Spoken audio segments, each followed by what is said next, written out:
Assalamu alaikum, brothers and sisters. I want to watch this video, and just a reminder to myself, to all of you, the hadith, I want to make sure you understand the hadith that Kamal al-Makki, brother Kamal al-Makki, Sheikh Kamal al-Makki will be using are hadith that I have already spoken in my other videos already. But I hope there will be something new that we can talk about and learn from, and inshallah I will be interjecting some of my comments in between his lecture. So let's take a listen, inshallah, then we can talk about it. We're continuing with the minor signs that have yet to come. Now, some are really strong. Look at this one in Sahih Muslim, narrated by Anas ibn Malik radiallahu anhu. An-Nabi sallallahu alayhi wasallam said that the hour will not be established until no one remains upon the earth who will say La ilaha illallah.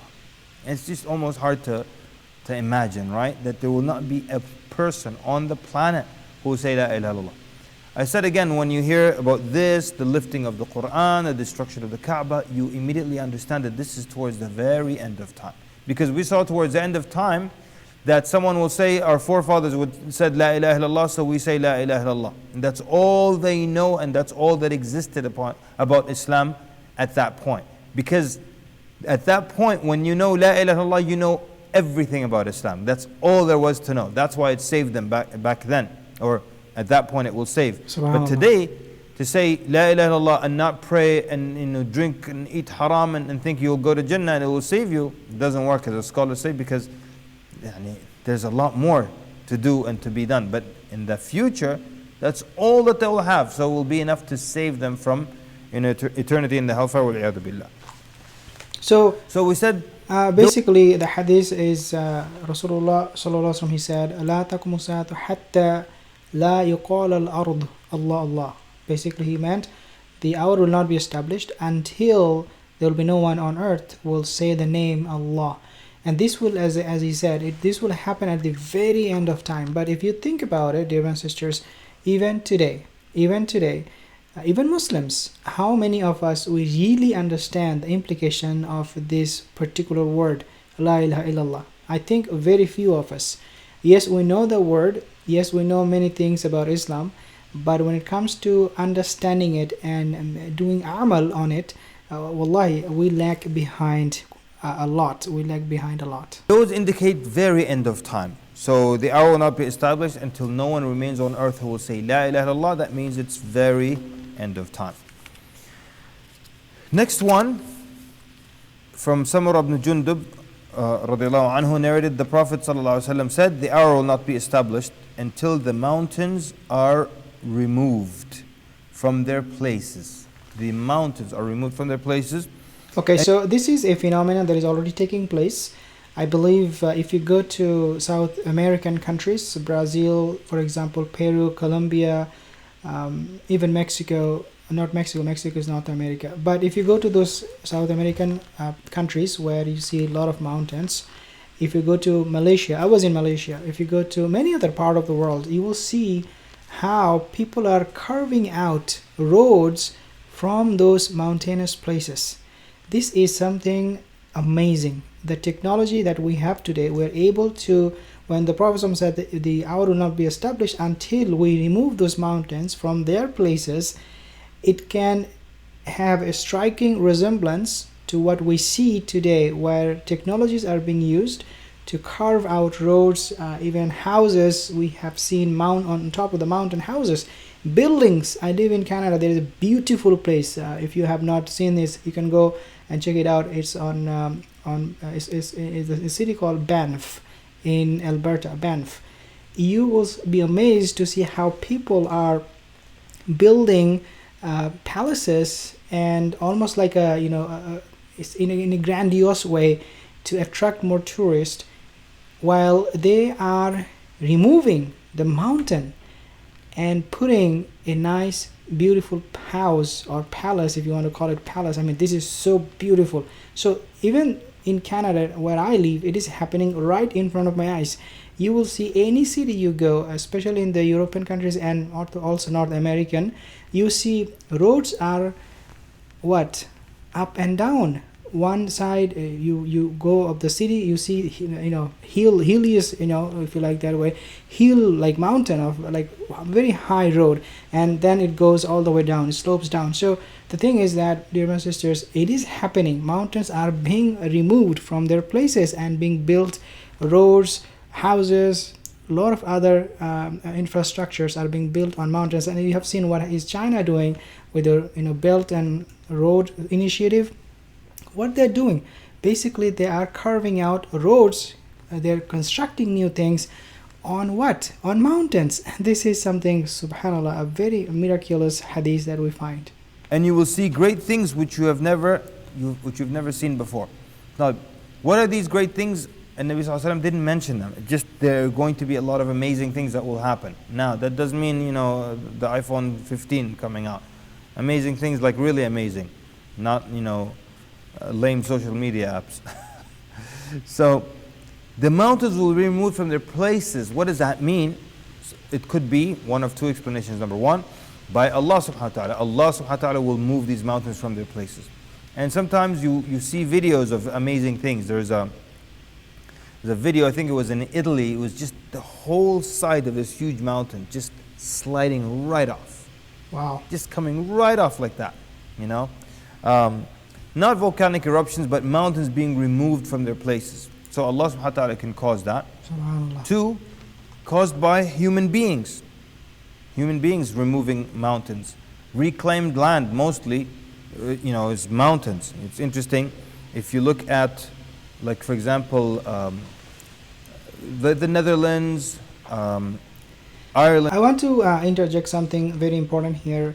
When the prophecy said mountains will be moved from their places, it doesn't mean we will not see mountains, or that when end of time will come there will be no mountain. It's not what it means. What it means basically that is that the phenomenon of carving out roads and carving out mountains to make tall buildings is something very, very common. It is going to be very, very common, but there will still be mountains in the world. We are not talking about vanishing all the mountains as a sign of the end of time. Ireland actually has a lot of reclaimed land. Bahrain has a huge amount of reclaimed land. So basically, they do it differently though. In Bahrain, they take from the ocean bed and then come and pour it out on the surface again and extend the land. So the ocean gets deeper. But places that have mountains, you'll be surprised by the amount. Dublin, for example, also in Ireland, a lot of the land, reclaimed land. St. Petersburg in Russia, formerly Leningrad, also a lot of reclaimed land. Hong Kong, I remember going to Hong Kong on the plane as we're getting closer to landing. You look out and all you see is just these mountains just being pushed into, like broken up and pushed into the waters to create more space, more land. Anyways, so it could be mountains being removed from their places, seeing amazing things. The Prophet didn't specify. Could be by Allah Azza wa Jal, could be by human beings moving mountains from their places. Next one is Sunan al-Tirmidhi. The last one was by Tabarani. This one, Abu Sa'id al-Khudri radiallahu anhu narrates, An-Nabi sallallahu alayhi wa sallam said, by the one in whose hand is my soul, وَالَّذِي نَفْسِي بِيَدِهِ لا تقوم الساعة حتى تكلم السباع الإنس حتى تكلم السباع الإنس. The hour will not be established until predatory animals will speak to humans. So that means it's going to happen, and it's going to be not just a one-time thing, but it's going to be quite common that this person, the wolf will speak to him, that person, the tiger will say something to him, the lion will say something to him. And what will they say? It doesn't matter, and who cares? It doesn't. That's not the point. It's not like, and if you tell your friend, today a tiger said something to me, then your friend will be like, well, I'm very curious to know what the tiger said. Like, shouldn't you be more curious that the tiger spoke, Aslan? What if the tiger said, this chicken tastes good? It's not about the message of the tiger, it's the fact that the tiger spoke. So, and Nabi Sallallahu Alaihi Wasallam said, حتى تكلم السباع الإنس وحتى تكلم الرجال حتى تكلم الرجال عذبت صوته وشراك نعله. So here it's saying, okay, and until a person or speaks to, and of course it's a two-way conversation, to the tip of their whip and their sandal strap. Their sandal strap. And someone probably says, oh, what if they invent the eye shoe in the future that can speak to you, or the eye whip? What do you need a whip for? Okay. You're not going to produce a whip. I'll be mentioning something after he finishes this part of the hadith, inshallah. One is that if it's just something technological, there's nothing miraculous and from the signs of the hour about it. If it's just some device that you hold. But the person speaking to the tip of his whip, your shoe speaking back to you, and you speaking to it. Because it has to be a two-way conversation. Because if it's just a man speaking to his shoes, it's just a crazy person. All right? But if it's the shoe speaking back, then it's something from the signs of the hour, something out of the ordinary. All right? Then, وَتُخْبِرُهُ فَخِذُهُ بِمَا أَحْدَثَ أَهْلُهُ مِنْ بَعْدِهِ. Okay, so and this is a part of the hadith that it says the man, his thigh, will inform him what his family did after he left. And some of the people, they say it's the mobile phone being in his pocket that is very close to the thigh. According to my understanding, it could be, and Allahu Alam, we do not know exactly what the hadith or how this hadith will pan out or will come to existence, but it will be something, according to my understanding, it will be something that people will be having a chip in their thigh. So there will be an implantation of chip or some technology in their thighs. Maybe scientists will find that part, the thigh, is the safest place to plant a chip. That chip will tell him exactly what his family is doing, where they're going after he left the family. So this is what I understand from it. It is not definitely the mobile phone on his thigh. Then his thigh will inform him of what his family did in his absence. And of course, I give an example of this one. People will say, oh, this is the cell phone, because you put it here in this pocket and you pull it out and you talk to your family and they tell you what happened when you left. But there's nothing miraculous. And does it make sense that the cell phone is paired in this hadith or put in the same category as lions and tigers constantly speaking to people, inanimate objects speaking, shoes speaking, and then your cell phone, which is just a device that connects you to your family, and they tell you what happened in your absence? Doesn't really sit with those other three things, right? So inshallah, I will play the rest of the video. I'll make more commentary on this hadith from this video in the next videos, inshallah, as the end of time sign is appearing, dear my sisters, the coming of the Mahdi, Dajjal, Yajuj and Majuj. If you are someone interested in this topic, consider subscribing, and I will see you inshallah in the next video. Assalamu alaikum wa rahmatullahi wa barakatuh.